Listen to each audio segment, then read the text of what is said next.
ইহসান কাকে বলে? নবী বললেন বান্দা আল্লাহর ইবাদত এমন ভাবে করবে যেন আল্লাহকে দেখে দেখে আল্লাহর ইবাদত করে। এর নাম মুশাহাদা, আল্লাহকে দেখে দেখে ইবাদত করো। যদি বান্দা আল্লাহকে দেখতে না পাও, এতটুকু নিয়তে তুমি আল্লাহর ইবাদত করো যে আমি আল্লাহকে যদিও দেখি না, তবে আল্লাহ আমার দিকে তাকায় আছে। কে তাকায় আছে? আমি আল্লাহকে দেখি না, কিন্তু আল্লাহ আমাকে দেখেন। আল্লাহ আমাকে দেখেন, আল্লাহ দেখেন, আল্লাহ তাকায় আছেন, আল্লাহ আমার সামনে হাজির ও নাজির। আল্লাহ আমাকে দেখতেছেন, আমি কি করি, অন্ধকারে কি করি, জবান দিয়ে কি বলি, আমি অন্তরে কি পরিকল্পনা করি কে জানেন, কে দেখেন। ফাইনামা তুওয়াল্লু ফাসাম্মা ওয়াজহুল্লাহ। এরে আল্লাহর গোলাম, এর নাম মুরাকাবা, যে আল্লাহ দেখেন, আল্লাহ দেখেন, আল্লাহ দেখেন, আল্লাহ দেখেন, আল্লাহ দেখেন। আমার মা দেখে না, আমার বাবা দেখে না, আমার ভাই দেখে না, আমার পীর দেখে না, কেউ দেখে না। আমি কি করতেছি দেখেন আমার আল্লাহ। কে দেখেন? ওরে আল্লাহর বান্দা, কেউ আমাকে দেখে না, একমাত্র আমার আল্লাহ দেখেন। অন্ধকারের মধ্যে আমিও আমাকে দেখি না, আমিও আমার গায়ের জামাটা কেমন কালার, আমি কালার টের পাই না। আমার হাতটা কই তাও দেখি না, আমার পাও কেমন তাও দেখি না, আমি কোন জায়গায় বসে আছি তাও দেখি না। অন্ধকারের মধ্যে আমি আমাকেও দেখি না। ওই জায়গায় বান্দা স্মরণ কর, মুরাকাবা কর, আল্লাহ দেখতেছি। या इलाही तू मेरा माबूद है, या इलाही तू मेरा माशूक है, या इलाही मुझसे मुझको दूर कर, ताकि देखो मुझ में तुझको एक नजर।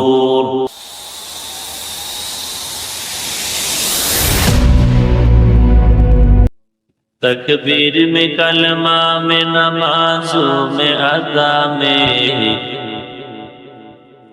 तकबीर में कलमा में नमाजों में अदा में, है नाम इलाही से मिला नाम मोहम्मद, है नाम मोहम्मद। फरमाते हैं आदम को मुझे खुल्द तरी में, फरमाते हैं आदम को मुझे खुल्द तरी में, लिखा हुआ तो बाप मिला नाम मोहम्मद, लिखा हुआ तो बाप मिला नाम मोहम्मद। है मीम में महबूब ये मतलब का इशारा, है मीम में महबूब ये मतलब का इशारा, फिर क्यों ना हो महबूब खुदा नाम मोहम्मद, फिर क्यों ना हो महबूब खुदा नाम मोहम्मद।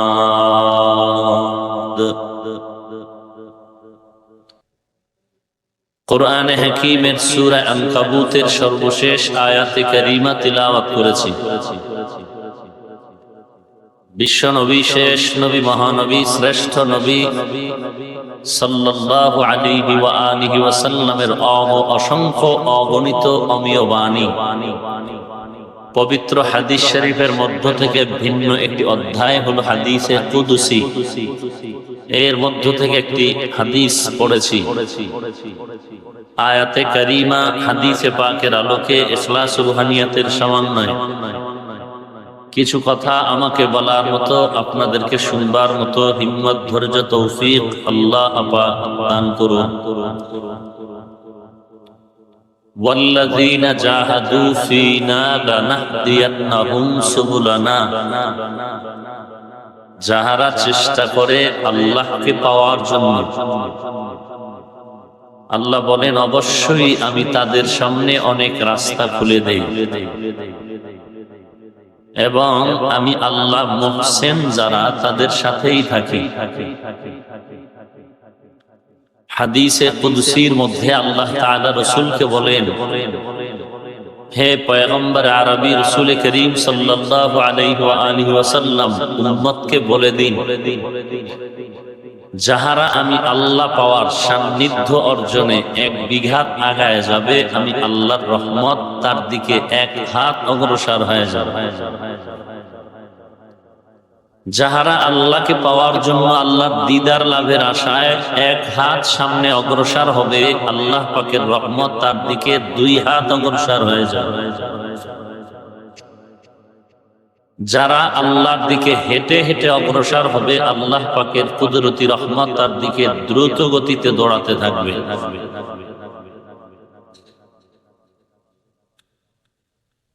আয়াত হাদিসের তরজমা মোটামুটি আলোচনার বিষয় হলো আল্লাহর পরিচয়ের বিষয়ে কিছু কথা। কারণ জমিনের মধ্যে মানুষ পাঠাবার একমাত্র কারণ তার ইবাদত করবে। এই পৃথিবী নামক গ্রহটা যখন আল্লাহ তাআলা সৃষ্টি করেছিলেন, প্রথম যেই অংশটা আল্লাহ সৃষ্টি করলেন,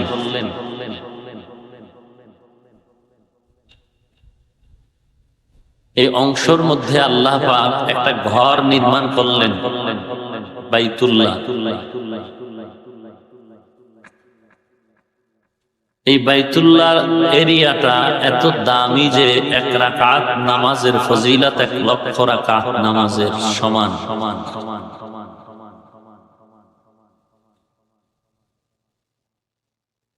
এই ঘর আল্লাহ নির্মাণ করলেন শুধু ইবাদতের জন্য। আর এই ঘরের ইবাদত যারা করবে, সৃষ্টির শ্রেষ্ঠত্বের মর্যাদায় থেকে তারা শুধু একমাত্র জিন আর ইনসান।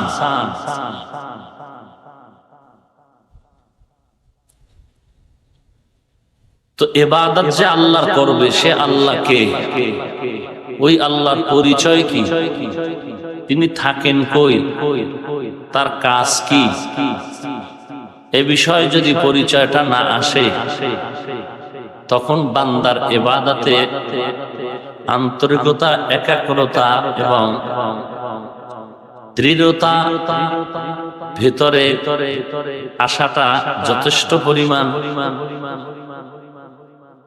একুরেট হবে না।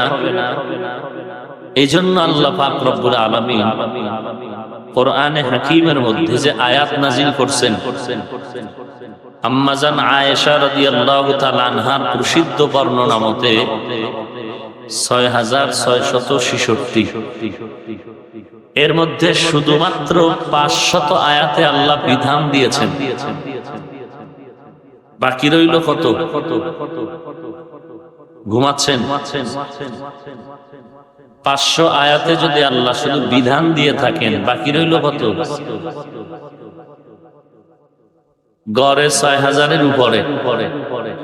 500 আয়াতে দিলেন শুধু বিধান, জায়েজ নাজায়েজ, হারাম হালাল, বৈধ অবৈধ, এর বিবরণ। বাকি আয়াতে শুধু ওয়াজ। বাকি আয়াতে কি? ওয়াজ।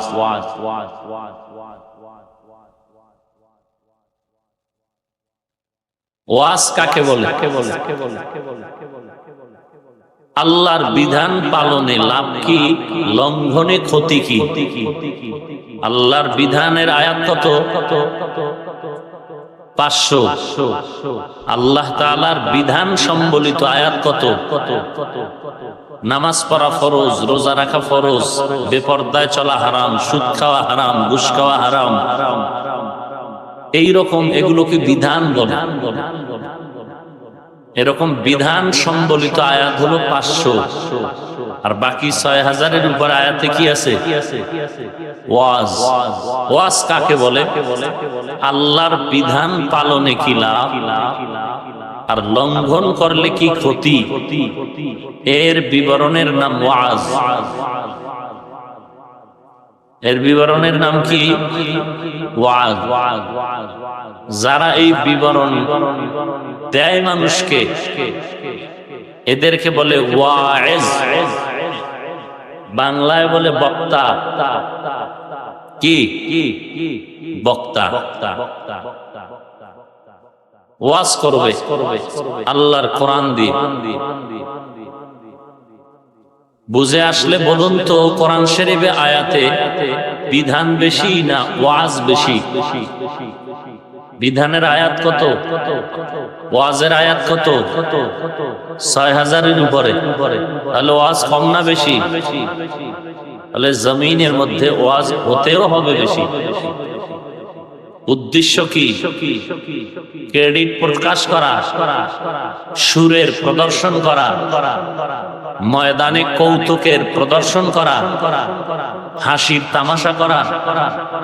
ওয়াজের একমাত্র মাকসাদ আল্লাহর বিধান পালন করলে কি লাভ হবে, আল্লাহর বিধানকে বৃদ্ধাঙ্গুলি দেখাইলে কি ক্ষতি হবে, এর বিবরণ দিয়ে মানুষকে আল্লাহর বিধান পালনে আগ্রহী করে বানানোই হলো ওয়াজের মূল মাকসাদ।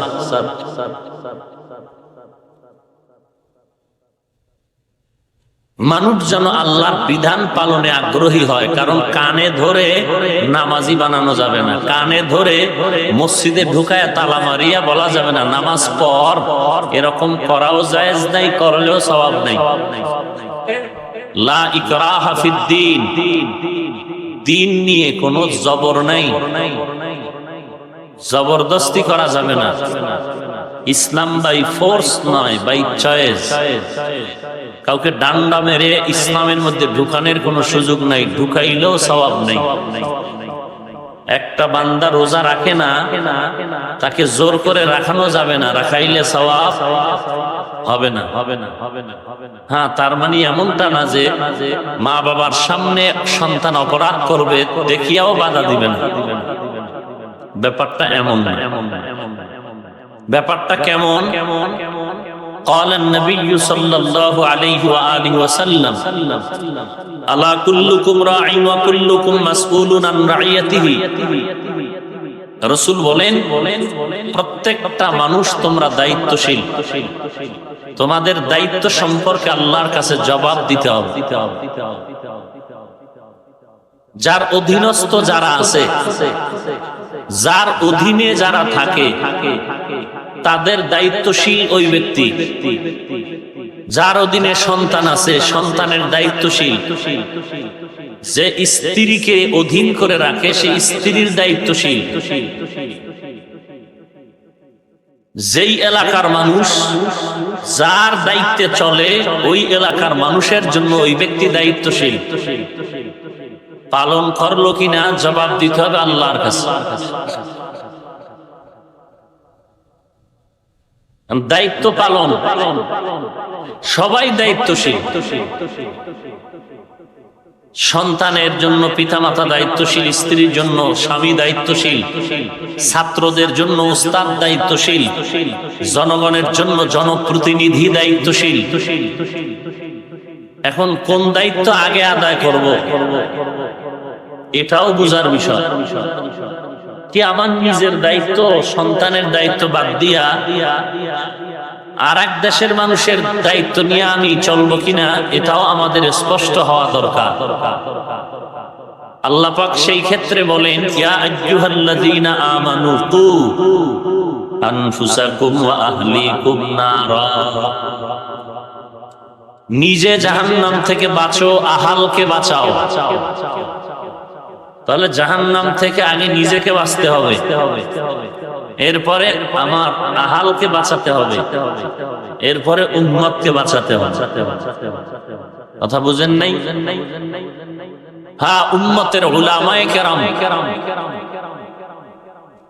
ধর্মের লাইনে সমষ্টিগত যদি কোনো হুকুম দেন কিছু করার জন্য, আহলে হক উলামায়ে কেরাম ধর্মের লাইনে দ্বীনের পতাকা উঁচু করার জন্য সমষ্টিগত যদি কোনো হুকুম দেন, যেই হুকুম পালন না করলে ইসলামের চূড়ান্ত ক্ষতি হবে, কোরআনের ক্ষতি হবে, দ্বীন ও ইসলামের ক্ষতি হবে। সেই ক্ষেত্রে আহলে হক তাকওয়াওয়ালা উলামায়ে কেরামের দ্বীনের স্বার্থে ওই আদেশে সকলকে সমর্থন করা, সহযোগিতা করা, সেটা তখন তার মূল দায়িত্ব। তখন ঘরে ঘুমিয়ে চুপচাপ বসে থাকা মুনাফিকের পরিচয়।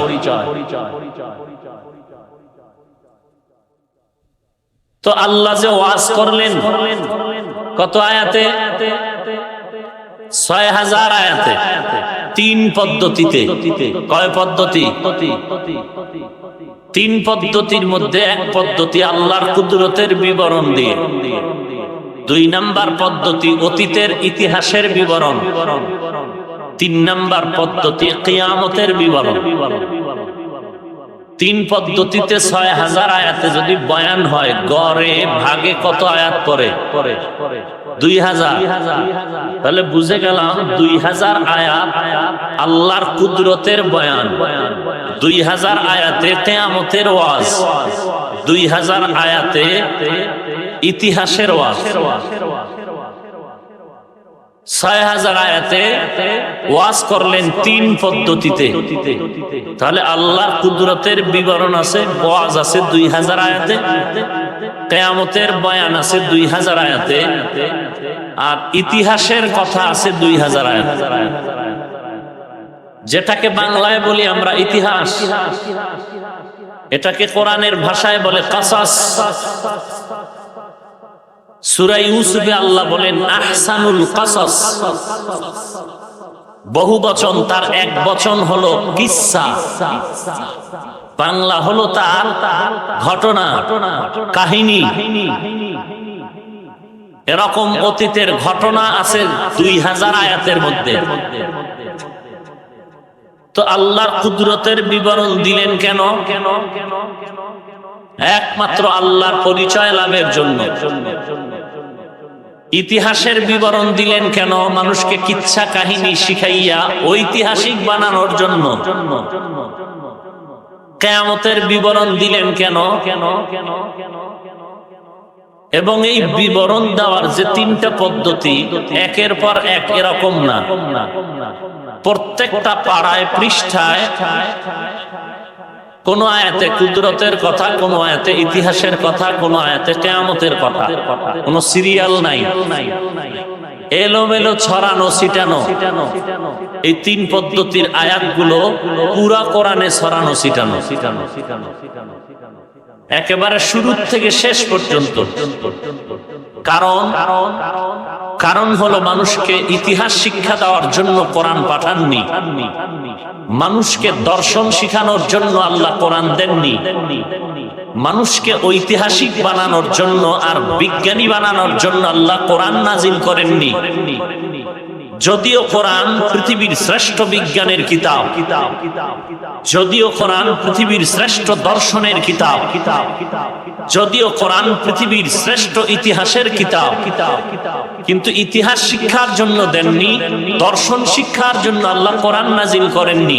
কোরআন নাজিল করার একমাত্র কারণ হেদায়াত।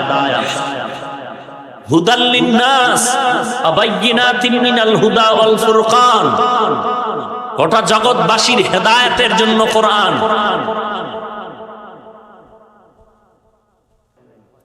আল্লাহ পাক পরিচয় দিলেন, কুদরতের বিবরণ দিলেন।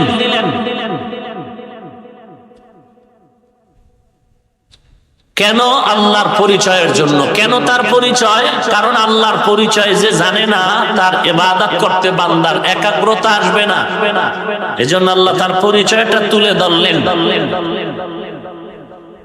বিভিন্ন আয়াতের মধ্যে আল্লাহর পরিচয় তুলে ধরলেন। এর মধ্যে একটা আয়াত আজকের আমার তেলাওয়াতকৃত সূরা আনকাবুতের আয়াত। যদিও আমি লম্বা সময় নিব না আর পাবো না, সংক্ষিপ্ত আকারে যতটুকু বলা যায়,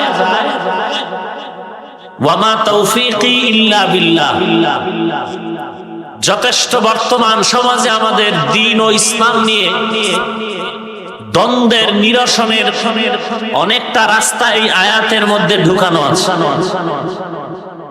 প্রথম যেই বিষয়টা আমি বলবো, আল্লাহর পরিচয়ের কথা যে আল্লাহ বললেন, এটাকে আরবিতে মারেফাত বলা হয়। আজ আমার সোনার বাংলায় মারেফাত নিয়েও কিলাকিলি আর দলাদলি। মারেফাত কেউ বলে মানি, কেউ বলে মানি না। মানি না একদল বলে, আর একদল বলে মারেফাত বলতে কিছু নাই, ওই মানবো কি বলে। একটা রোজাও ভাঙি না, একজনে বলে রাখেই না, ভাঙবে কি? রাখলে না ভাঙবে। মারেফাত নিয়ে আজ বাংলাদেশে তিনটা দল, এর মধ্যে দুই দল ভণ্ড, এক দল হক। ভণ্ড দুই দলের এক দল হলো যারা বলে মারেফত বলতে কিছু নাই, তারা টাটকা ভণ্ড। যারা বলে মারেফত বলতে কিছু নাই, আল্লাহর কসম তারা ভণ্ড।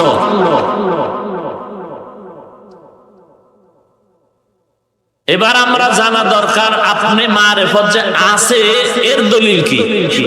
হ্যাঁ, দলিল লাগলে 1000 বার দেওয়ার চেষ্টা করব, না পারলে তওবা করে নিব। তারপরও বেঈমানকে বুঝতে দিব না যে আমরা টুপিওয়ালারা ভিন্ন। আমরা বুঝাবো, আমরা বেঈমান শুনে রাখো, আমরা টুপিওয়ালা যে যেই লাইনে থাকি, রাসূলের মুহাব্বতের বন্ধনে আমরা সবাই এক। আপনার টুপির কালার আলাদা, আমারটা আলাদা, এই জন্য আপনি আলাদা হয়ে গেলেন। তাহলে বাবার একই সন্তান, একটার চেহারা কালো আর একটা সাদা, আলাদা হয়ে যাও।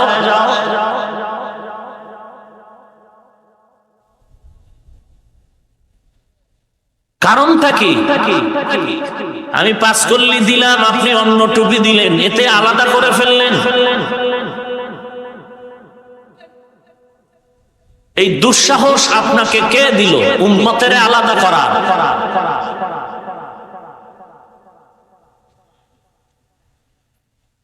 অতি শিক্ষিত হওয়াটাও ধ্বংসের কারণ, অতি মূর্খতা থাকাটাও ধ্বংসের কারণ।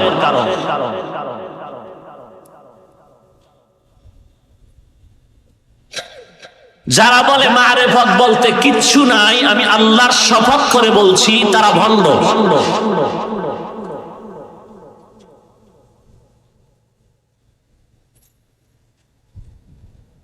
এবার আমরা দলিল নেই, মারেফত আছে না নাই?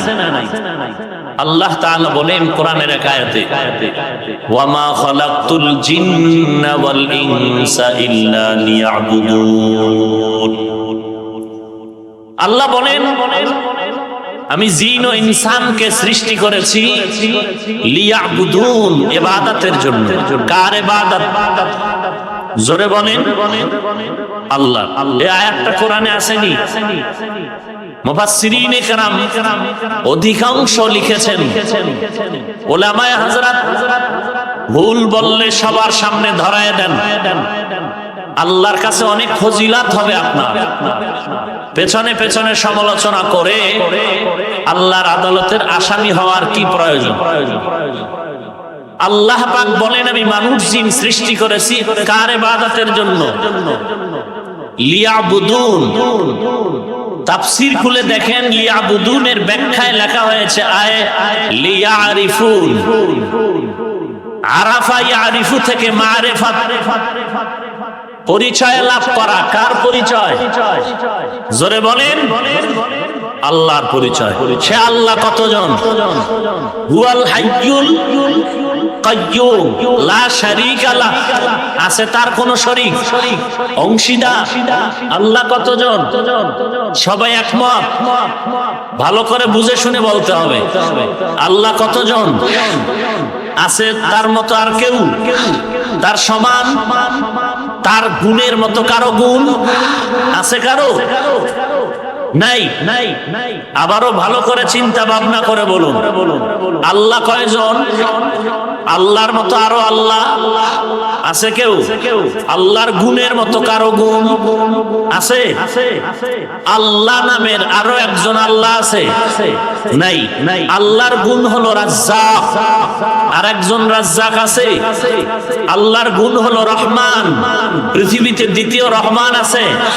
আল্লাহর গুণ হলো তিনি সামিউন বাসীর, আছে এই গুণ আর কারো? আল্লাহর গুণ হলো, সিফাত হলো তিনি হাজির ও নাজির, তিনি হাজির এবং নাজির। আছে কোন গুণ আর কারো মধ্যে? আল্লাহ হলেন আল্লাহু নূরুস সামাওয়াতি ওয়াল আরদ, আল্লাহ হলেন আসমান জমিনের নূর। আল্লাহ যেই নূরের কথা কোরআনে বললেন, আল্লাহর মতো আর কেউ নূর আছে? আল্লাহর মতো কেউ আছে এই মনে মনে ভাবার নাম শিরক। আল্লাহ বলেন সব গুনাহ মাফ হবে, শিরক গুনাহ মাফ হবে না। আল্লাহর মতো আরো একজন আল্লাহ আছে মনে করা শিরক। আল্লাহর ক্ষমতার মতো আরো কারো ক্ষমতা আছে মনে করা শিরক। সব গুনাহ মাফ হবে, শিরকের গুনাহ। ইন্নাল্লাহা লা ইয়াগফিরু আন ইউশরাকা বিহি ওয়া ইয়াগফিরু মা দুনা যালিকা লিমান ইয়াশা ওয়া মান ইউশরিক বিল্লাহ ফাকাদ দাল্লা দালালান বাঈদা ওয়া মান ইউশরিক বিল্লাহ ফাকাদ ইফতারা ইসমান আযীমা ওয়া মান ইউশরিক বিল্লাহ ফাকাদ হাররামাল্লাহু আলাইহিল জান্নাহ। যারা শিরিক করবে তাদের উপরে জান্নাত হারাম। শিরিক কি? আল্লাহর মতো আরেকজন আল্লাহ মনে করা, আল্লাহর ক্ষমতার মতো আরো কারো ক্ষমতা আছে মনে করা, আল্লাহর গুণের মতো আরো কারো গুণ আছে মনে করা। আল্লাহর গুণ তিনি হাজির, তিনি নাজির। হাজির নাজিরের অর্থ কি? সর্বাবস্থায় সর্বত্র বিরাজমান, সর্বাবস্থায় সর্বত্র বিরাজমান, তাকে বলে হাজির নাজির। এই যিনি সর্বাবস্থায় সর্ব জায়গায় বিরাজমান, তার কোনো আসা যাওয়া হয় না, তার কোনো কি নাই, তিনি আসেনও না জানো না। কথা বুঝেন নাই? এই গুণটা পৃথিবীর আর কারো নাই, মনে করলেই শিরিক, মনে করলেই শিরিক। আল্লাহ বলেন আমার মারেফতের পরিচয়টা যদি নিতে চাও তাহলে মারেফত ওয়ালাদের সংস্পর্শে যাও। তাহলে মারেফত, আল্লাহ বলেন মানুষ জিন বানাবার কারণ হলো আমার মারেফত হাসিল করার জন্য, আমার পরিচয় লাভের জন্য। মারেফতের কথা আসেনি কোরআনে? কথা বলেন। ফাইনাল অ্যানসার যারা বলে মারেফত বলতে কিছু নাই, আমরা বড় কিছু বলতে চাই না, আদব রক্ষা করে বলবো তারা আহলে হকের ব্যানারে নাই। 2 নাম্বার ভণ্ড যারা বলে মারেফত নাই, মানে মারেফতের চাদর লাগায়া বটগাছ তলায় ঘুমাই। শরীয়ত বলতে কিছু নাই, এরা ভণ্ড। যারা বলে মারেফতই আসল, শরীয়ত বলতে, এরা ভণ্ড না হক। এদেরকে যারা ভণ্ড বলে না, আল্লাহ জাতের কসম তারাও ভণ্ড।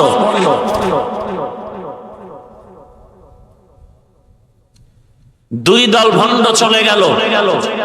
এই দোনো দল বাংলাদেশে কম না, অনেক বেশি আছে না নাই? মারেফতের খানকা বানাইছে বটগাছের তলা, সেখানে গিয়ে চেঁচামেচি করে আর বলে আসো তোমার সাথে বহাজ হবে। বলে কি বলে না? খুব সাবধান, ইসলামের ব্যানারওয়ালা মুনাফিক থেকে সাবধান। আল্লাহ আমাদের হেদায়েত দান করুন। বটগাছতলা কি মারেফতের খানকা হতে পারে? আল্লাহর ইবাদতের জন্য তো আল্লাহ ঘর বানাইলেন বাইতুল্লাহ, আর ইব্রাহিম নবীর মাধ্যমে সেই বাইতুল্লাহ পুনর্নির্মাণ করেছেন। তিনি প্রথম করেননি, প্রথম বাইতুল্লাহ নির্মাণ করেছেন জিবরাইল আমিন, এরপরে আদম নবী, এরপরে নূহ আলাইহিস সালামের প্লাবন হলো, এরপরে ইব্রাহিম নবী, ইসমাইল, এইভাবে করে করে বাইতুল্লাহ 13 বার নির্মাণ করা হয়েছে। কয়বার? সর্বশেষ বর্তমানে বাইতুল্লাহ যেইভাবে আছে, এই নির্মাণের নির্মাতা হাজ্জাজ বিন ইউসুফ, বাগদাদের গভর্নর।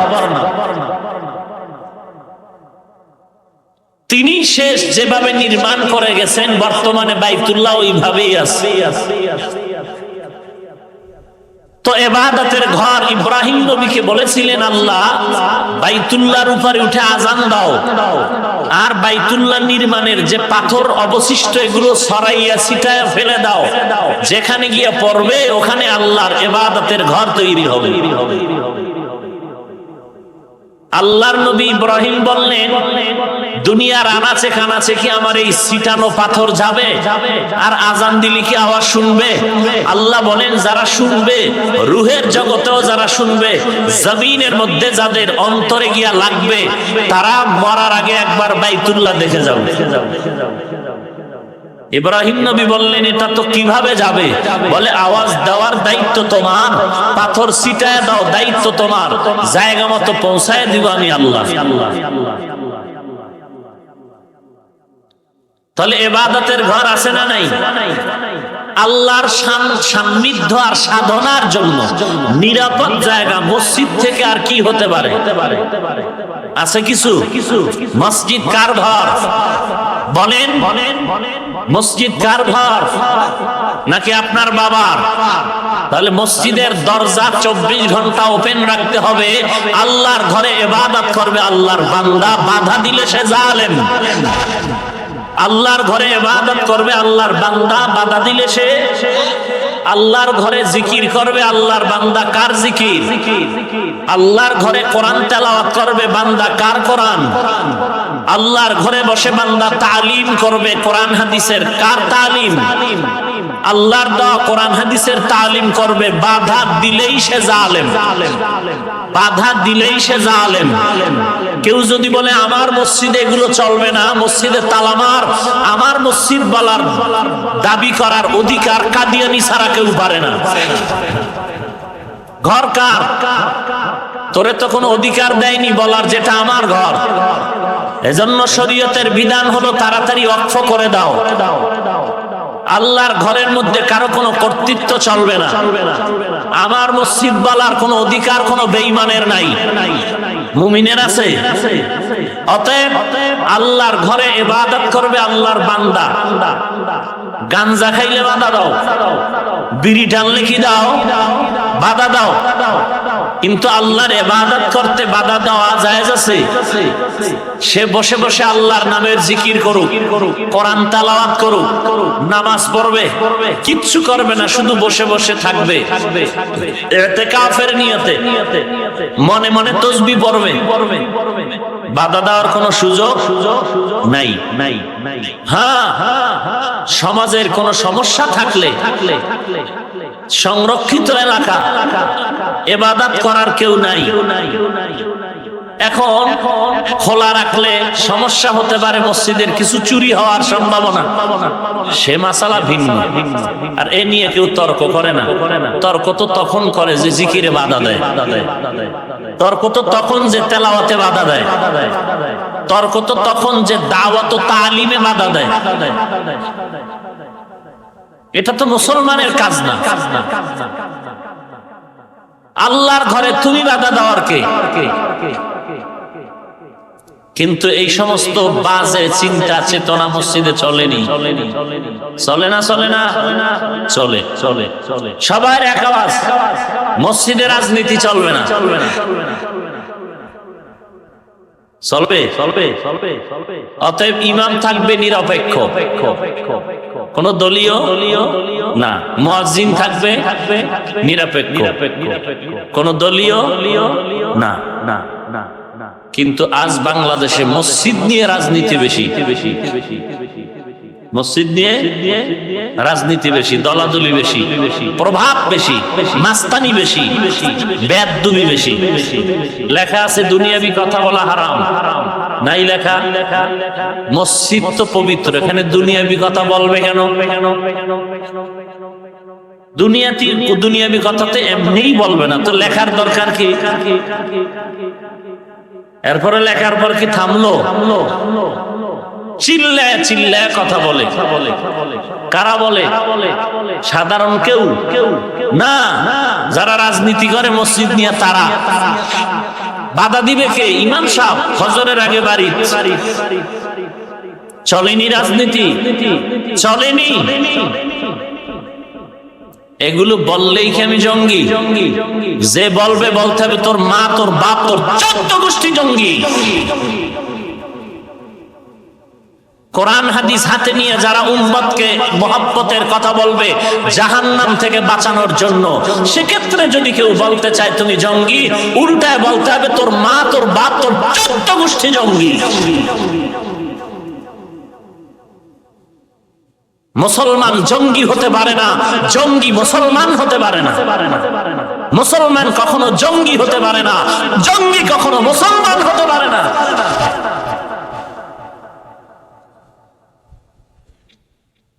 আল্লাহ সবাইকে হেদায়েত দান করুন। আল্লাহর পরিচয়ের নাম মারিফত। ভণ্ড দুই দল, যারা বলে মারিফত বলতে কিছু নাই, আর এক দল ভণ্ড যারা বলে মারিফতই আসল, শরীয়ত বলতে কিছু নাই। হক তারা যারা বলে আমরা মারিফত অবশ্যই মানি শরীয়তের পর্দার মাঝখানে, আমরা মারিফত মানি শরীয়তের মাধ্যমে। এরা হলো শুধুমাত্র হক। শরিয়াতরা মুকদ্দম দার আকনু মারিফত আজ শরিয়াত নিসতে বেরু শরিয়াত হো তরিকত হো তমামি হकीकत में मोहम्मद की गुलामी। শরীয়তের মধ্যে মারিফত আছে, এটা কেমন? বলে গাভীর দুধের মধ্যে মাখন আছে, এটা যেমন। গাভীর দুধের মধ্যে মাখন আছে না নাই? ছানা আছে না নাই? ঘি আছে না নাই? মিথ্যা না তো? সত্য। কত পার্সেন্ট সত্য? এখন যদি আমি 5 কেজি গাভীর দুধ একটা পাত্রে এনে এখানে দেই, আর সবাইকে যদি জিজ্ঞেস করি ভাইজান 5 কেজি দুধের মধ্যে গাভীর দুধে আপনি দেখান মাখন আসেনি, বলে 100% আছে। ঘি আসেনি, বলে আছে। আমি বললাম একটু দেখান তো। আল্লাহর বান্দা যদি আধা ঘন্টা হাতটা দিয়ে ভেতরে তালাশ করে, ঘি পাবেনি, মাখন পাবেনি, ছানা পাবেনি। আছে, এটা সত্য। আছে। সন্দেহ করলে সবাই বলবে তোর বাপেও তার সেরা, তুইও তার সেরা। গাভীর দুধের মধ্যে ঘি আছে, মাখন আছে, ছানা আছে, সন্দেহ নাই। ঠিক তেমনি ভাবে শরীয়তের মধ্যেই মারিফত আছে, তাতেও কোনো সন্দেহ নাই। শরিয়াতরা মুকদ্দম দার আকনু মারিফত আজ শরিয়াত নিসতে বেরু শরিয়াত হো তরিকত হো তমামি হकीकत में मोहम्मद की गुलामी। বলে দুধের মধ্যে মাখন আছে সত্য, এটা তো সবাই জানে, বুঝলাম। শরীয়তের মধ্যে যদি মারিফত থাকে সেটাও তো দেখা যায় না। বলে দুধের মধ্যে মাখন আছে, দেখা যায় না, আছে, এটা সত্য। শরীয়তের মধ্যে মারিফত অবশ্যই আছে, এটাও সত্য, কিন্তু দেখা যায়। বলে তো বের করবো কিভাবে? বলে পদ্ধতি আছে, জেনে নাও। 5 কেজি দুধ 10 কেজি বড় একটা পাত্রে নাও, এরপরে খুঁটির গোড়ায় পাত্রটা রেখে চরখার মতো 5 আঙ্গুলওয়ালা একটা বাঁশের কুঞ্চি বানাও। ওই 5 আঙ্গুলওয়ালা চরখাটারে দুধের মধ্যে দাও, আর ওই বাঁশের মাজায় রশি লাগায় 2 হাতে ধরে টানো, চরখার মতো ঘুরবে। এক পর্যায়ে দেখবা দড়ি টানতে টানতে তোমার ঘাম বের হয়ে গেল, দুধের মধ্যে ফেনাও বের হয়ে গেল। হঠাৎ করে তাকায় দেখবি মাখনটা উপরে ভেসে উঠছে। বান্দা, এটাই বাস্তবতা। মেহনত করতে করতে দেখবা দুধের মধ্য থেকে মাখন বের হয়ে গেল। মেহনত করার মাধ্যমে বের কর। শরীয়তের মধ্যে অবশ্যই আছে মারিফাত, আল্লাহর পরিচয় বের করার জন্য তোমার মেহনত করা লাগবে 3টা ক্লাসের মাধ্যমে। কয়টা?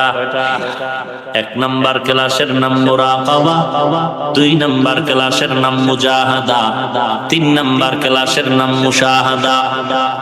ওরে বান্দা, মুজাহাদা করো, মুশাহাদা করো, মুরাকাবা করো। মুজাহাদা করো, মুরাকাবা করো, মুশাহাদা করো। মুজাহাদার অর্থ হলো আল্লাহর মারিফত লাভের চেষ্টা করা। মুরাকাবা মানে আল্লাহ পাওয়ার ধ্যান করা।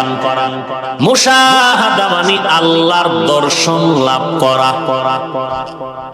দলিল যদি চাও দলিল নাও। কে বলেছে তরিকাতের কথা নাই? নাই বলবা না, তুমি পাও নাই এতটুকু বলো, নাই বলিও না। এরে নবীর উম্মতের দল, শরীয়তের মধ্যে মুজাহাদা করতে থাকো, চেষ্টা করা। মুজাহাদা মানে চেষ্টা করা, মুরাকাবা মানে ধ্যান করা, আর মুশাহাদা মানে আল্লাহর সাথে মোলাকাতের দরজায় ঢুকে যাওয়া। আল্লাহর সাথে মোলাকাতের দরজায় ঢুকো। 1 নাম্বার সবক আদায় করো মুজাহাদা। মুজাহাদার দলিল হলো আমার তেলাওয়াতকৃত আয়াত, ওয়াল্লাযীনা জাহাদু ফীনা লানাহদিয়ান্নাহুম সুবুলানা ওয়া ইন্নাল্লাহা লামাআল মুহসিনিন।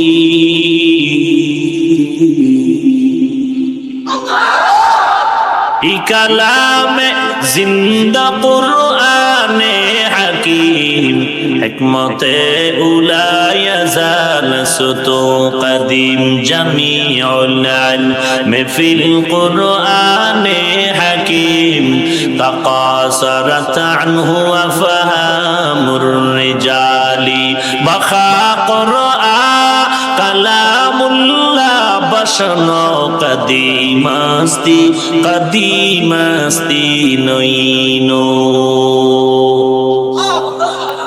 এটা বুঝাবে কে আর বুঝবে? এক আল্লাহর বান্দা অজস্র চোখের পানি ছেড়ে চিৎকার করে, কি ব্যাপার ভাই এত কাঁদো কেন, চিল্লাও কেন? বলে পেটে বেদনা করে। বলে মিথ্যা কথা। বলে কিসের মিথ্যা? সহ্য করতে পারি না। কয় তোর পেটে ব্যথাটা কেমন? লাল না কালো, সাদা নাকি লম্বা না বাটি? বলে এটা অনুভব করার জিনিস, বুঝানোর দেখানোর জিনিস না। বলে বুঝলাম বুঝলাম তোর পেটে ব্যথা আছে, ঠিক আছে, কিন্তু এই জন্য কি এইভাবে চিল্লায় না? বলে ভাই তোরে বুঝাইতে পারি না, পেট ব্যথা তোর হইলে টের পাইতে কেমন চিল্লাইতে হয়। এরে নবীর উম্মতের দল, যেই বান্দা বগুড়ার দদির মজা পায় নাই, তাকে দদির মজা বুঝাইলেও বুঝতে কষ্ট হবে। যেই বান্দা আল্লাহর মুহাব্বতের মারিফতের দরওয়াজায় কেলাস করে নাই, তাকে মারিফতের কথা বুঝাইতে অনেক কষ্ট হবে। না বুঝার কারণে বলে কি ব্যাপার, উজানিওয়ালারা চিল্লায় কেন, লাফায় কেন? চরমনের ময়দানের বান্দাগুলো চিৎকার করে লাফায় কেন, কান্না করে কেন? বাদ দে, চরমনাই উজানির কথা বাদ দাও। পুলিশে ধরে একটা যুবকের ইচ্ছা রকম পিটাচ্ছে, 1 ফোঁটা চোখের পানিও ফেলে না। অথচ স্টেজে একজন আল্লাহর ওলি বয়ান করে 500 হাত দূরে এক ময়দানের পেছনে একটা দাড়ি কাটা যুবক চিল্লায় কান্না করে। নাই নাই নাকি এটারও অস্বীকার করবি বাটফার? পুলিশে একটানে রশি লিয়ে বেঁধে পিটাচ্ছে, চোখে পানি নাই। অথচ স্টেজে কোন একজন আল্লাহর বান্দা কোরআনের বয়ান করে, ময়দানের 500 হাত দূরে পেছনে বসে একটা দাড়ি কাটা যুবক চিল্লায় কাঁদে। একটু জবাব দে, পুলিশে পিটায় কাঁদে না, ওই বান্দা 500 হাত দূরে বসে কাঁদে কেন? কেউ পিটায় না। तो दिल में तो आता है समझ में नहीं आता, तो दिल में तू आता है समझ में नहीं आता, बस जान लिया मैं तेरे पहचानो यही है, बस जान लिया मैं तेरे पहचान यही है। এরে আল্লাহর বান্দা, এটা কেমনে তোমাকে বুঝাই? যুবক যুবতীর প্রেমে বন্ধনে পাগল পারা হয় চিৎকার। মায় বুঝায় তুই এমন মেয়ের পাগল হইলি কেন? দেশে মেয়ের অভাব নাই, সুন্দরী রূপসী মেয়ে তোকে দিব, টাকা দিব, বাড়ি দিব, গাড়ি দিব। তুই একটা গরিব ফ্যামিলির মেয়ের পেছনে কেন দৌড়াইলি? খানা বন্ধ, ঘুম বন্ধ কেন? যুবক বলে আম্মা জান কথা বাড়ায়ও না, তুমি যতই বুঝাও সুন্দরী মেয়ে দাও, টাকা দাও, বাড়ি দাও, আমার কোনো সুন্দরী লাগবে না। তুমি যদি মনে করো মেয়েটা কালো, ওই কালোটাই আমার জন্য ভালো। তোমার যদি পছন্দ না হয় কিছু করার নাই, আমি ওই মেয়েটার পেছনে এমন ভক্ত হয়েছি প্রয়োজনে জীবন দিব, তোমার মতো মাকে আমি ছেড়ে দিয়ে চলে যাও। একটা মানুষ যদি একটা মানুষের জন্য এত পাগল হতে পারে, এই মোহাব্বত তৈরি করে দিলেন সিনার মধ্যে কে? আল্লাহর দেওয়া সিনার মধ্যে মোহাব্বত হইয়া যেই বান্দা বান্দার জন্য পাগল, শুধু তাই না, নেতার জন্য দলের নেতার জন্য দলের ভক্তবৃন্দ পাগল হয়ে গেল। পীরের ভক্তরা পীরের জন্য পাগল হয়ে মারপিট করে।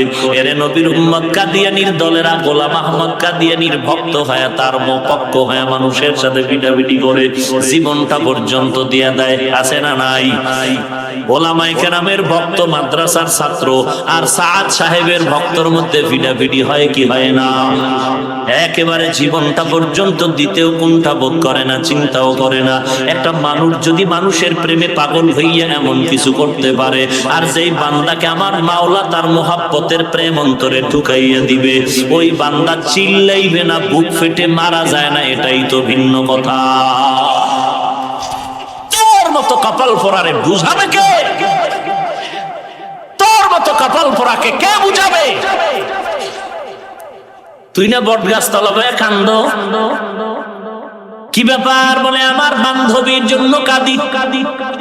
বান্ধবী আমারে বলছে তোমার সাথে আর কথা নাই। কাঁদেনি? কি তোরে জুতা মারছে, পিটা দিছে, তুই কাঁদো কেন? তখন তোর লজ্জা করে না? একটা মানুষের প্রেমে পড়ে একটা কথায় তুই কান্না করো।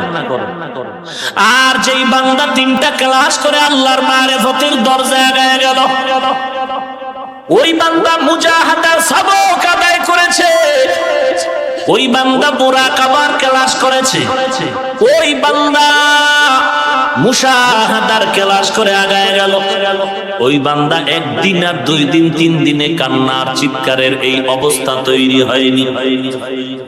আল্লাহর পরিচয়ের পথে দৌড়াচ্ছে দৌড়াচ্ছে দৌড়াচ্ছে, দিন নাই রাত নাই, খানা নাই। এতদিন খানা খাইতো, নো টেনশন, বিসমিল্লাহ পর্যন্ত বলতো না। এখন খানার মধ্যে আইসাও মাওলার কুদরতের চিন্তা করে। এখন আকাশের দিকে তাকায়, বলে আকাশের ভিতর আমার আল্লাহর কুদরত দেখা যায়। এখন বান্দা গাছের দিকে তাকায়, বলে আমার আল্লাহর কুদরতের ঘেরান পাওয়া যায়। বান্দা এখন পানির দিকে তাকায়, দেখে দেখে আমার আল্লাহর কুদরতের ঘেরান পাওয়া যায়। ওই বান্দার অবস্থাটা একদিন আর এক রাত্রে হয় না। ওই বান্দা মুজাহাদা মুরাকাবা করতে করতে করতে করতে এমন একটা অবস্থা তার তৈরি হয়ে গেল, ওই বান্দা এমন পারদর্শী হয়ে গেল, আমি একটা রোগীর মাথায় হাত দিয়ে দেখি জ্বর। কি ব্যাপার ভাই, তোর জ্বর কেমন? বলে মাথা পুরো গরম, ঘুম নাই, খানা নাই, কোনো মাথা নষ্ট হয়ে গেল। আমি যতই অনুভব করলাম বান্দার শরীরে জ্বর আছে, আমি দেখিয়া জ্বর মাপতে পারি না তার ডিগ্রি কত, কি ঔষধ দিলে এখন জ্বরটা ভালো হয়ে যাবে। অভিজ্ঞ একজন ডাক্তার কপালে হাতটা লাগায় বলবে তোমার এত ডিগ্রি জ্বর আছে, তাড়াতাড়ি তুমি এই ঔষধটা সেবন করে নাও।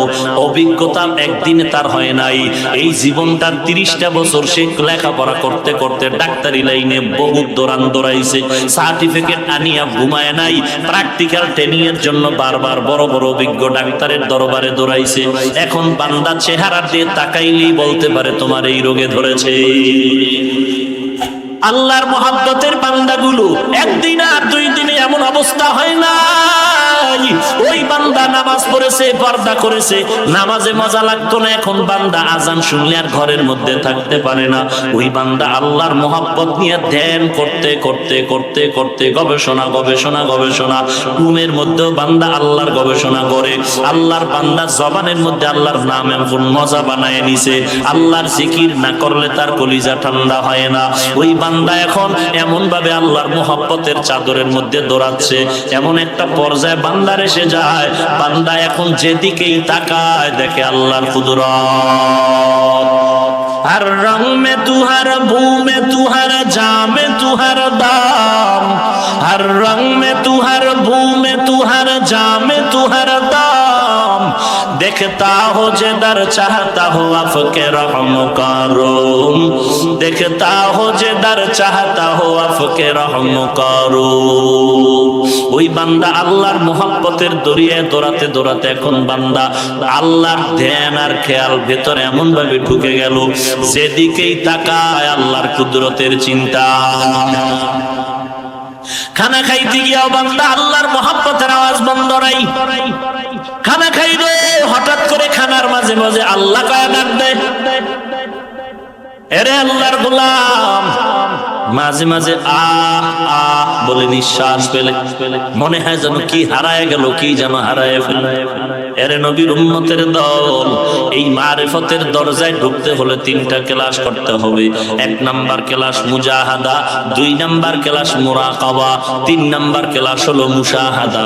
মুজাহাদার দলিল সূরা আনকাবুতের আয়াত, আর মুরাকাবা মুশাহাদার দলিল হলো হাদিসে জিবরাইল। আল্লাহর নবীকে প্রশ্ন করা হলো মাল ইহসান, ইহসান কাকে বলে? নবী বললেন আনতা আবুদাল্লাহ কান্নাকা তারা ফা ইল্লাম তাকুন তারা ফা ইন্নাহু ইয়ারাক। ইহসান কাকে বলে? জিবরাইল আমিন নবীকে বলেন ইহসান কাকে বলে? আল্লাহর নবী বলেন ইহসান কি জিনিস? শুনো হে জিবরাইল, ইহসানের 2টা দরওয়াজা। 1 নাম্বার, বান্দা আল্লাহর ইবাদত করবে এমন ভাবে যে সে নিজে যেন আল্লাহকে দেখতে পায়। বান্দা ইবাদত করবে কার? আল্লাহকে দেখে দেখে। আল্লাহকে হাদিসে জিবরাইল, কোন হাদিসওয়ালারা এই হাদিসকে অস্বীকার করলে বেঈমান। হাদিসে জিবরাইল উম্মুল আহাদিস উম্মুল জাওয়াবে। ইহসান কাকে বলে? নবী বললেন বান্দা আল্লাহর ইবাদত এমন ভাবে করবে যেন আল্লাহকে দেখে দেখে আল্লাহর ইবাদত করে। এর নাম মুশাহাদা, আল্লাহকে দেখে দেখে ইবাদত করো। যদি বান্দা আল্লাহকে দেখতে না পাও, এতটুকু নিয়তে তুমি আল্লাহর ইবাদত করো যে আমি আল্লাহকে যদিও দেখি না, তবে আল্লাহ আমার দিকে তাকায় আছে। কে তাকায় আছে? আমি আল্লাহকে দেখি না, কিন্তু আল্লাহ আমাকে দেখেন। আল্লাহ আমাকে দেখেন, আল্লাহ দেখেন, আল্লাহ তাকায় আছেন, আল্লাহ আমার সামনে হাজির ও নাজির। আল্লাহ আমাকে দেখতেছেন, আমি কি করি, অন্ধকারে কি করি, জবান দিয়ে কি বলি, আমি অন্তরে কি পরিকল্পনা করি কে জানেন, কে দেখেন। ফাইনামা তুওয়াল্লু ফাসাম্মা ওয়াজহুল্লাহ। এরে আল্লাহর গোলাম, এর নাম মুরাকাবা, যে আল্লাহ দেখেন, আল্লাহ দেখেন, আল্লাহ দেখেন, আল্লাহ দেখেন, আল্লাহ দেখেন। আমার মা দেখেন, আমার বাবা দেখেন, আমার ভাই দেখে না, আমার পীর দেখে না, কেউ দেখে না। আমি কি করতেছি দেখেন আমার আল্লাহ। কে দেখেন? ওরে আল্লাহর বান্দা, কেউ আমাকে দেখে না, একমাত্র আমার আল্লাহ দেখেন। অন্ধকারের মধ্যে আমিও আমাকে দেখি না, আমিও আমার গায়ের জামাটা কেমন কালার, আমি কালার টের পাই না। আমার হাতটা কই তাও দেখি না, আমার পাও কেমন তাও দেখি না, আমি কোন জায়গায় বসে আছি তাও দেখি না। অন্ধকারের মধ্যে আমি আমাকেও দেখি না। ওই জায়গায় বান্দা স্মরণ কর, মুরাকাবা কর, আল্লাহ দেখতেছি। या इलाही तू मेरा माबूद है, या इलाही तू मेरा माशूक है, या इलाही मुझसे मुझको दूर कर ताकि देखो मुझ में तुझको एक नजर। এরে আল্লাহর গোলাম, আল্লাহকে দেখে দেখে ইবাদত করো, এর নাম মুশাহাদা। যদি আল্লাহকে দেখতে না পাও, এতটুকু খেয়ালে তুমি ইবাদত করো যে আল্লাহ দেখতেছেন, এর নাম মুরাকাবা। আমার বাবার বানানো কথা, হাদিসে জিবরাইলের মধ্যে স্পষ্ট। এরে নবীর উম্মত বর্ণনাকারী হলেন ওমর ফারুক রাদিয়াল্লাহু তাআলা আনহু। তিনি বিবরণ দিচ্ছেন, জিবরাইল আমিন সাদা পোশাক পরে নবীর কাছে আসলেন। নবীর হাঁটুদ্বয়ের সাথে জিবরাইলের হাঁটু লাগায়া বসলেন। আমরা মজলিসে বসা, লোকটারে চিনি না, মুসাফির, চুল সাদা, দাড়ি, চুল কালো, দাড়ি কালো। নবীকে প্রশ্ন করেন, নবী জবাব দেয়, আবার প্রশ্নকারী বলে সত্যি বলছেন। আমরা আশ্চর্য হয়ে গেলাম। প্রশ্নকারী আবার নবীর জবাব পায় বলে ঠিকই বলছেন। লোকটা যখন চলে গেল, নবী বললেন, ও ওমর, চিনছো নাকি কে? না, আমরা চিনি নাই। নবী বলেন, তোমাদেরকে দ্বীন শিখানোর জন্য আল্লাহর পক্ষ থেকে জিবরাইল এসেছিল। দ্বীন ইসলাম ঈমানের পরিচয়টা শিখায় গেলেন। তো আল্লাহর মারিফত অর্জনের জন্য তিনটা ক্লাস: 1 নাম্বার মুজাহাদা, 2 নম্বরে মুরাকাবা, 3 নম্বরে মুশাহাদা। হযরত আলী রাদিয়াল্লাহু তাআলা আনহুকে কেউ প্রশ্ন করলেন, হে আলী, তুমি যে আল্লাহর ইবাদত করো বলে করি, আল্লাহকে দেখছো নি? হযরত আলী বলেন, আমি এমন আল্লাহর ইবাদত করি না যে আল্লাহকে আমি আলী দেখি না। আমি আল্লাহকে দেখে দেখে ইবাদত করি রে ভাই। কে সেই আলী? আল্লাহকে দেখে দেখে ইবাদত করি আমি আলী। বলে, আল্লাহকে কেমনে দেখো? আল্লাহর তো হাত নাই, পা নাই, আল্লাহর তো কোনো আকার নাই, আল্লাহর কোনো আওয়াজ নাই। ইচে কসদর মুলকে উ আম্বাজনে কৌলে উরা লাহনে নেই আওয়াজ নেই। ইচে কসদর মুলকে উ আম্বাজনে কৌলে উরা লাহনে নেই আওয়াজ নেই। আল্লাহ বলেন, আমাকে যদি দেখতে চাও আমার কুদরতের দিকে খেয়াল করো। আল্লাযীনা ইয়াযকুরুনাল্লাহা কিয়ামান ওয়া কুউদান ওয়া আলা জুনুবিহিম ওয়া ইয়াতাফাক্কারুনা ফী খালকিস সামাওয়াতি ওয়াল আরদ রব্বানা মা খালাকতা হাযা বাতিলান সুবহানাকা ফাকিনা আযাবান নার। আল্লাহ বলেন, বান্দা তুমি হাঁটতে, চলতে, উঠতে, বসতে কার জিকির করো? আর আসমানের দিকে তাকাও, আল্লাহর কুদরতের নিদর্শনের দিকে তাকাইয়া যারা জ্ঞানী তারা বলবে, রব্বানা মা খালাকতা হাযা বাতিলা।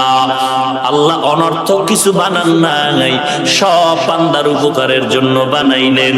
আসমানও বানাইলেন আমার আল্লাহ, জমিন বানাইলেন আমার আল্লাহ, পাহাড় পর্বত, আগুন, পানি, বাতাস সব আল্লাহ বানাইলেন। এগুলো সব বান্দা তোমার গোলাম, আর বান্দা তুই হইলি শুধু আল্লাহর গোলাম। এরে নবীর উম্মতের দল, এই সবকগুলো তুমি যখন পারি দিবে একা একা পারবা না, বরং পথটা বড় পিছিল পথ।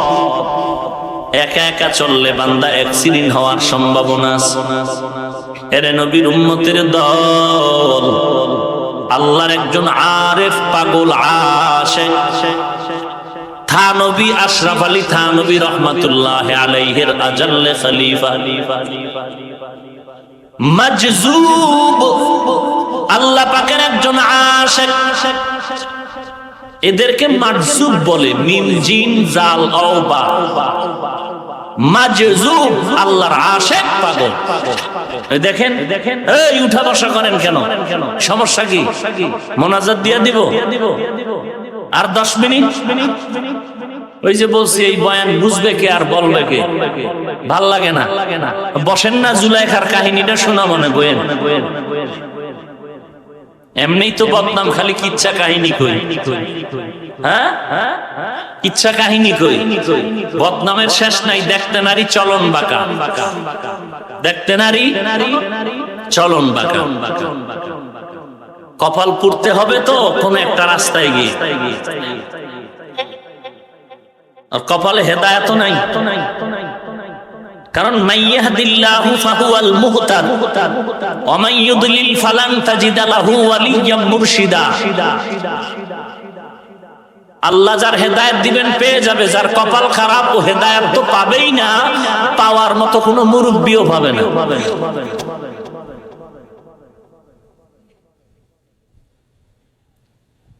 আল্লাহর আশিক যারা, এরা কান্না করে তোমার কাছে ভালো লাগে না। তুমি করো সমালোচনা, তুমি করো বিরোধিতা। ওই বান্দা জোরে জোরে জিকির করিয়া বিড়ি টানে নাই। ওই বান্দার দেওবন্দি আর তাবলিগি হওয়ার কারণে বেপরদায় চলে নাই। তুমি সমালোচনাকারী, বিরোধিতাকারী, তুমি বিরোধিতাই করে যাচ্ছ। না নামাজ আছে, না দাড়ি আছে, না টুপি আছে, আস্তা ভাল্লুক হয়ে চলতেছো। তোমার মতো উল্লুক আর ভাল্লুকে এই নামাজি আশেকে রসুলের বিরোধিতা করলেও কি, না করলেও কি, কিন্তু তোমার হিসাব কে করবে? তুমি তো সরমনাইওয়ালার হিসাব মিলাইয়া হিসাব মিলাতে পারো না। তোমার ক্যালকুলেটর কম্পিউটার হ্যাং হয়ে যায়। তুমি তাবলিগওয়ালাদের হিসাব মিলাইয়া পারো না, তোমার ব্রেন হ্যাং হয়ে যায়। তুমি কওমিওয়ালা, দেওবন্দিওয়ালাদের, হাটহাজারিওয়ালাদের হিসাব মিলাতে পারো না, ব্রেন হ্যাং হয়ে যায়। তুমি হাফিজুর রহমানের হিসাব মিলাইয়া আগা মাথা খুঁজে পাও না, ব্রেন হ্যাং হয়ে যায়।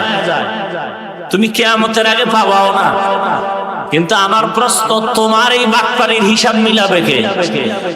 তুমি যে নামাজ পড়ো না, তুমি যে মা বাবার কথা শুনো না, তুমি যে দাড়িটা লম্বা করো না, তুমি যে পর্দা করো না, তুমি যে তাহাজ্জুদ পড়ো না, 5 ওয়াক্ত নামাজ মসজিদে যে পড়ো না, তোমার হিসাব মিলাবে কে?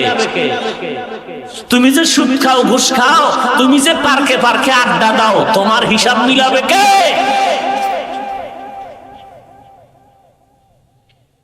তুমি যে গালাগালি করতেছো রসুলের হাদিসের বিরুদ্ধে, আল্লাহ আল্লাহরে গালি দিচ্ছ, কাফের কাফের বলে গালি দাও, বেপরদায় চলতেছো, তোমার হিসাবটাকে মিলাবে। আর একজন আর পেছনে পড়ে লাভটা কি তোমার? কথার কথা বুঝানোর জন্য বলছি, আল্লাহ না করুন দুনিয়ার সব তাবলিগওয়ালা, দুনিয়া বাদ দেন, আমগো বাংলাদেশের কথা বলি, এই বাংলাদেশের তাবলিগওয়ালারা আল্লাহ না করুন বুঝানোর জন্য বলছি, আল্লাহ না করুন এরা যদি জাহান্নামে যায়, ওই পণ্ডিতে রেখে আল্লাহ জিগাইব গেল কেন? এই বদমাশ, যারা তাবলিগওয়ালা হাটহাজারির হুজুরের গালি না দিলে ঘুম আরামে হয় না, এরকম আসেনি? বলো চরমনাইওয়ালারা আল্লাহ না করুক জাহান্নামেও সব যদি যায়, গোষ্ঠী শুদ্ধা। তুমি বিরোধী যারা, তোমার কাছে আল্লাহ জিগাইব গেল কেন? তোমার এত অ্যালার্জি কেন? দেওবন্দিওয়ালারা আল্লাহ না করুন কথার কথা যদি জাহান্নামে যায়, কওমিওয়ালারা যায়, আলিয়াওয়ালা জিগাইব যে গেল কেন? তোমার কওমি নিয়ে অ্যালার্জি কেন? কি শয়তানে গ্রাস করেছে ভালো মতো? চোখের পাওয়ার নষ্ট হয়ে গেছে, কপাল পুড়ে গেছে। কারণটা কি? কার বরদোয়া লাগছে কপালে? তালাশ কর। কারো না কারো বরদোয়া না লাগলে তোর মতো বেদ্যবে আল্লাহ আল্লাহর বিরুদ্ধে কথা বলতে পারে না। তোর কপালে কার বরদোয়া লাগছে তালাশ কর। তোর কপালে কারো না কারো বরদোয়া লাগছে, হয়তো কোনো শিক্ষকের বরদোয়া লাগছে, না হয় কোনো সাদা দাড়িওয়ালার বরদোয়া লাগছে, না হয় তোর মা বাবার বরদোয়া লাগছে, না হয় কোনো এতিমের বরদোয়া লাগছে। কোনো না কোনো বরদোয়া লাগার কারণে তুই এই এত বড় বেদবি করার সাহস পাইতেছ। না হয় তুই এত বড় বরদোয়ার যদি ভাগিনা হইতি, তাহলে তুই হাটাজারির হুজুরের মতো, চরমনাইওয়ালাদের মতো, তাবলিগওয়ালা নামাজি বান্দাদের বিরোধিতা করা তোর মতো বেদবের সাহস হতো না।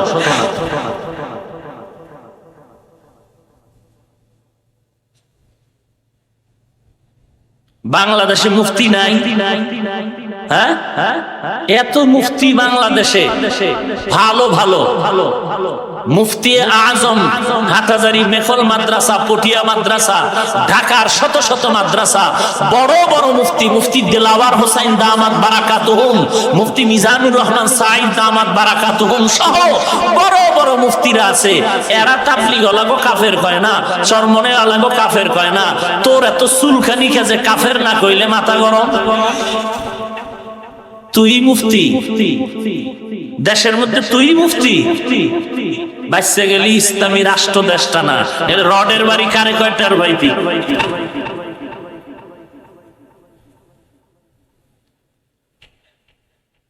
হাকিমুল উম্মাত মুজাদ্দিদুল মিল্লাত শাহ আশরাফ আলী থানভী, তার একজন আজাল্লে খলিফা আল্লামা মুফতি আজিজুল হাসান রহমাতুল্লাহ আলাইহি রাস্তা দিয়া চলছেন, পেছন দিক দিয়ে তাকাইলে মনে হয় যেন থানভী রাস্তা দিয়ে হেঁটে যাচ্ছেন। এমন একজন বুজুর্গ মাজজুব, আল্লাহ পাকের খাঁটি আশিক, রাস্তা দিয়া যাচ্ছেন। অপর দিক থেকে একটা যুবক আর যুবতী হেঁটে হেঁটে হাসি তামাশা করতে করতে আসতেছিল। বলবো কি, হঠাৎ করে আল্লাহর ওলি নিচের দিকে তাকায় হাঁটতেছেন, জবানে আল্লাহর জিকির। আল্লাহর ওলি হাঁটতেছেন, ডানে বামে তাকান না। রাস্তার মধ্যে একটু কাদা পানির মধ্যে পাওটা ফসকে গিয়ে ওই কাদা পানির একটা ফোঁটা গিয়া যুবতী সুন্দরী মেয়েটার চেহারা স্পর্শ করে ফেলল। ওই যুবকের মাথা গরম। আমার বান্ধবী প্রেমিকার গালের মধ্যে পাগড়িওয়ালা কাদার পানি ছিটায় দিলা কেন? আল্লাহর ওলির সামনে গিয়া চোর শোনে না ধর্মের বয়ান, হাতটা বাড়ায়। জগৎ বিখ্যাত ওলি কামেল মুফতি আজিজুল হাসান রহমাতুল্লাহ আলাইহির গালের উপর একটা চর মেরে দিল। একটা চর মারা মাত্র আল্লাহর ওলি যুবকের হাতের চর খেয়ে জাগাত পড়ে গেল, বেহুশ হয়ে গেল। অজান্তেই আল্লাহর ওলির চোখের পানিগুলো বের হয়ে পড়তেছে। যুবতীর মাথায় হাত বোলায় বলে, মনে কিছু নিও না, তুমি আমাকে দুর্বল ভাববা না, তোমার জীবনের জন্য আমি জীবনটা উৎসর্গ করে দিব, দেখো প্রতিশোধ নিয়ে নিলাম। যুবতী বলে, সাব্বাস, তোমাকেই ধন্যবাদ, তোমার মতো সাহসী সন্তান আমার দরকার। কথা বলতে না বলতে সামন দিকে আগায় গেল। কিছু দূর যাওয়া মাত্র হঠাৎ যুবক রাস্তায় খামোখা পড়ে গিয়ে পাওটা ভেঙে গেল। যুবতী মেয়েটা চিল্লায় বলে, কে আছো, একটু বাঁচাও। চিল্লানের আওয়াজ।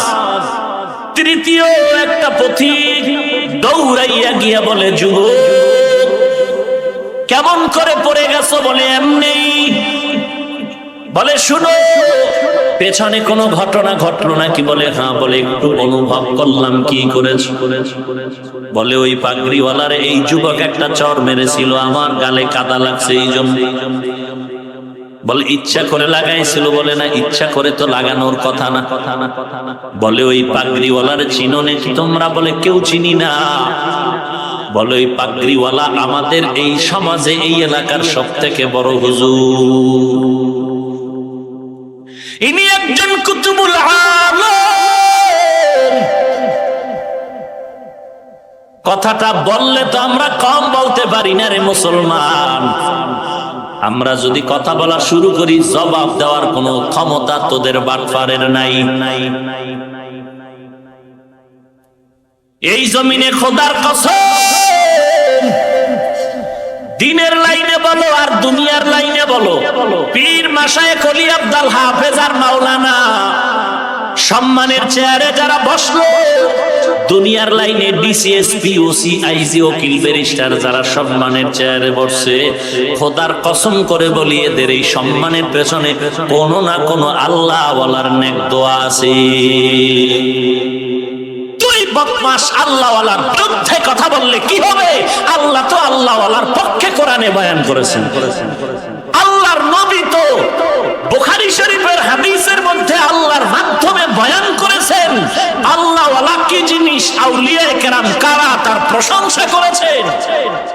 তুমি আল্লাহ ওয়ালার বিরুদ্ধে বললেই কি আর না বললেই কি? অথচ তুমি যেই বান্দার জুতা টাইনা নাচতেছ, যে আমগো দেশের এক বহুত কিছু এরে আল্লাহ বানাইতে অনেক বছর লাগছে, ওই বান্দার পিছনেও কোনো না কোনো আল্লাহ ওয়ালার দোয়া আছে। তোর বাপে না জানলেও আমি জানি। তুই জানার দরকার হলে আমার থেকে গোপনে যাই না নিস, কোন আল্লাহ ওলির দোয়ায় তোর ওই হুজুর এত বড় হইছে, আমার থেকে যাই না নিস। এরপরে আল্লাহ ওয়ালার বিরোধিতা করিস, নাহলে ঘুমের ঘরে মুখটা বাঁকা হয়ে যাবে।